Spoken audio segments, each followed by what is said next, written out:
The Taittiriya Upanishad in simple English, Part 2. Om. May the Lord protect both my teacher and me. May He nourish us both together. May we both work together with full vigor. May our study enlighten us both. May there never be any ill will between us. Om. Shanti, Shanti, Shanti. Om. The knower of Brahm reaches the Supreme. He attains the highest position. As to this, the following has been said in confirmation. Brahm is truth, Brahm is knowledge, and Brahm is infinite. Brahm is lodged in the secret place of the heart and exists in the intellect and in the highest heaven. He who knows that Brahm, he, identifying with the all-knowing Brahm, realizes and enjoys all his desires simultaneously. From that Brahm, which is the Self, space was produced. From space emerged air. From air was born fire. From fire came water. From water came the earth. From the earth were born herbs. From herbs food was produced. And from food was born the person. In this way, the subtle space gradually changed its nature and ultimately became the gross matter and then became the physical person. The person, such as he is, consists of the essence of food. The person has a head, he has a right side, he has a left side, he has a body, and he has a lower part, which is the stabilizing foundation. There is also this verse: all creatures that live on earth are produced from food. They live on food, and when their life ends, they go back to and merge into that very food itself. Food was born before all creatures and is the eldest born of beings. Therefore, it is called the healing herb, the medicine for all. Those who worship Brahm as food obtain all the food that they need. Food, being born before all else, before everyone, is the eldest born of beings. Therefore, it is called the healing herb, the medicine for all. All beings are born from food. After they are born, they grow, nourished by that very food. Since it is eaten, and since it eats things, therefore it is called food. Different from that which consists of the essence of food, but which is within it, is another inner self which consists of air, of life. This outer self, consisting of food, is filled by that inner self consisting of air. This self also has the form of a person and is similar to the form it had earlier. Apan, the in-breath is the head of the self. Vyan, the diffused breath, is the right side. Pran, the out-breath, is the left side. Ether or space is the body. And the earth is the lower part, the stabilizing foundation of that self. There is also this verse: all the gods, all men and women, and all other living beings owe their lives to breath, which is the vital force. The breath, the vital force, is the life of all beings. Therefore, it is called the life of all. They who worship Brahm as life attain to a full life, for breath is the life of all beings. Therefore, it is called the life of all. This life is indeed the embodied soul of the former physical body, different from, but within that self which consists of life is another inner self consisting of the mind. The latter self of the mind is filled by the former self of the vital breath. This too has the form and shape of a human person. The shape of this mental body, consisting of mind, is similar to the shape of that earlier vital body consisting of breath. The verses of the Yajurved are the head of this mental body. The verses of the Rig Ved are the right side. The chants of the Samved are the left side. The teachings and the commands of the Vedas, as contained in the Brahmanas, are the trunk, the body, and the hymns and the chants of the Atharvans and the Angirases are the lower part, the stabilizing foundation of this mental body. There is also this verse: if one knows the bliss of Brahm, then one becomes free from fear for all time. If, however, one does not know the bliss of Brahm, then his words return along with the mind, not attaining Brahm. This mental one is indeed the embodied soul of the former vital life, different from, but within that which consists of mind is another inner self consisting of understanding. This mental self is filled by that understanding self. This understanding self also has the form and shape of a human person, similar to the form and shape of the earlier mental one.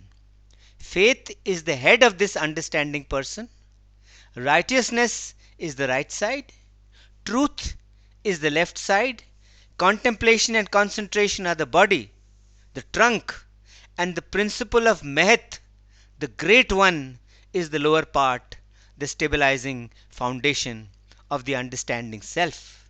There is also this verse: it is this understanding that directs and actualizes all the sacrifices and executes all the actions and duties as well.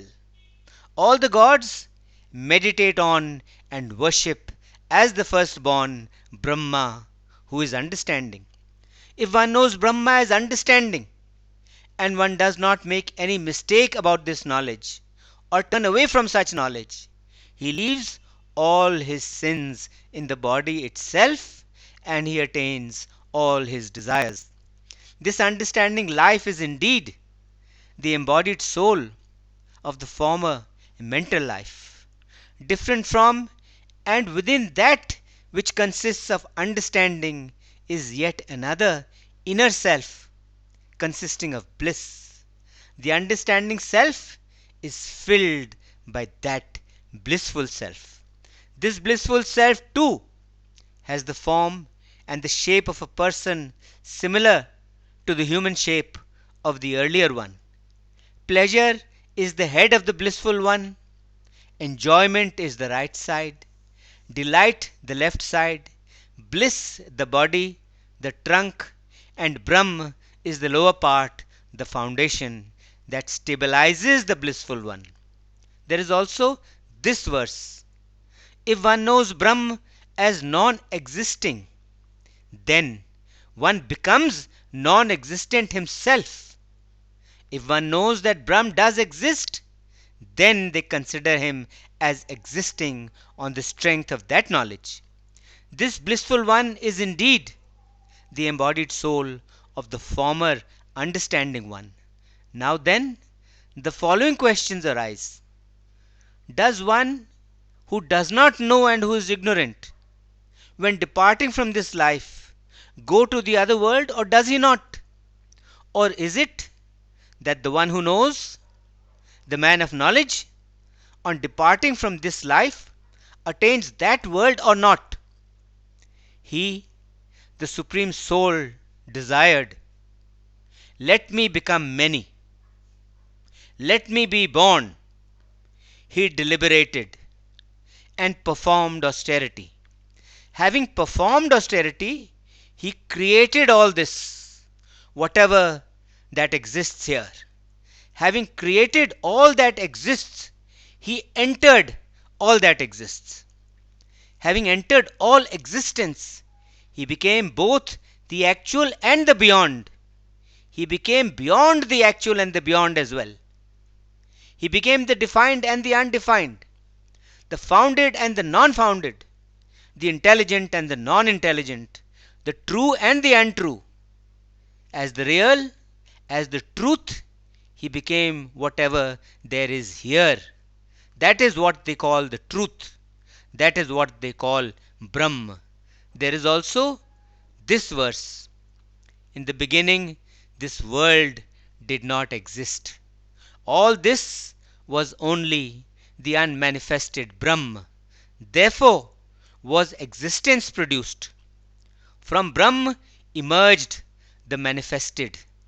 That Brahm created itself by itself. Therefore it is called the self creator, the well made. Truly, what was well made is that Brahm, who truly is the essence of all existence. For on getting the essence, one becomes blissful, one becomes full of bliss. For who indeed could live or breathe if there were not this bliss in space? This Brahm is the one who bestows bliss. When one finds fearlessness as support in Brahm, who is invisible, bodiless, undefined, and without support, then and then only has one truly become fearless. When, however, this soul even this one makes in this one even the smallest interval, when he sees otherness from Brahm, even for a moment, then for him there is fear. That truly is the fear of the knower who does not reflect. There is also this verse: from fear of him does the wind blow, from fear of him does the sun rise, from fear of him does Agni burn, and from fear of him do Indra and Death go about doing their duties. Let us now evaluate the bliss of Brahma. Suppose there is a young man in the prime of his life who is well read, who is prompt in action, steady in mind, and strong in body. Suppose this whole world, full of wealth, was for him to enjoy. For him, that enjoyment would be one unit of human joy, that would be one human bliss. 100 times of one human bliss would equal one bliss of human fairies. It would also be the bliss of a man who is well versed in the Vedas and who is not affected or touched by desires. 100 times the bliss of human fairies is equal to one bliss of divine fairies, as also the bliss of a man who is well versed in the Vedas and who is not affected by desires. 100 times the bliss of divine fairies is equal to one bliss of the fathers in their long enduring world, and it is also the bliss of a man who is well versed in the Vedas and who is not affected by desires. 100 times the bliss of the fathers is equal to one bliss of the gods who are born so by birth, and it is also the bliss of a man who is well versed in the Vedas and is not affected by desires. 100 times the bliss of the gods who are born so by birth is equal to one bliss of the gods who become gods by work. It is also the bliss of a man who is well versed in the Vedas and who is not affected by desires. What is 100 times the bliss of the gods by work? That is one bliss of the gods, and it is also the bliss of man who is well versed in the Vedas and who is not affected by desires. What is 100 times the bliss of the gods? That is one bliss of Indra, king of the gods. It is also the bliss of a man who is well versed in the Vedas and who is not affected by desires. What is 100 times the bliss of Indra? That is one bliss of Brihaspati, the teacher of the gods. It is also the bliss of a man who is well versed in the Vedas and who is not affected by desires. What is 100 times the bliss of Brihaspati? That is one bliss of Prajapati, and it is also the bliss of a man who is well versed in the Vedas and who is not affected by desires. And what is 100 times the bliss of Prajapati? That is one bliss of Brahma, the creator. And it is also the bliss of a person well versed in the Vedas and who is not affected by desires. Thus, the bliss of a person well versed in the Vedas and who is not affected by desires is equal to the bliss of Brahma, the Creator. He who is here in the person on the earth and who is there in the sun, he is one and the same. He who knows this, he, on departing from this world, reaches to that self which consists of food. He reaches to that self which consists of life. He reaches to the self which consists of mind. He reaches to the self which consists of understanding. And he reaches to the self which consists of bliss. As to this, there is also this verse. After realizing the bliss of Brahma, the enlightened one does not fear anything. However, if he does not reach Brahm, then his words return along with the mind, not attaining it. The enlightened one is not tormented by the thought, why have I not done the right? Why have I done the sinful? He who knows this, he saves himself from all these thoughts. He truly saves himself from both of these, he who knows this. The enlightened one does not suffer any anxiety about right and wrong. He has no regrets about anything. The truth makes him free from all restrictions and he transcends all restrictions. Such is the secret doctrine, such is the mystery. End of part 2 of the Taittiriya Upanishad. Om Shanti Shanti Shanti Om.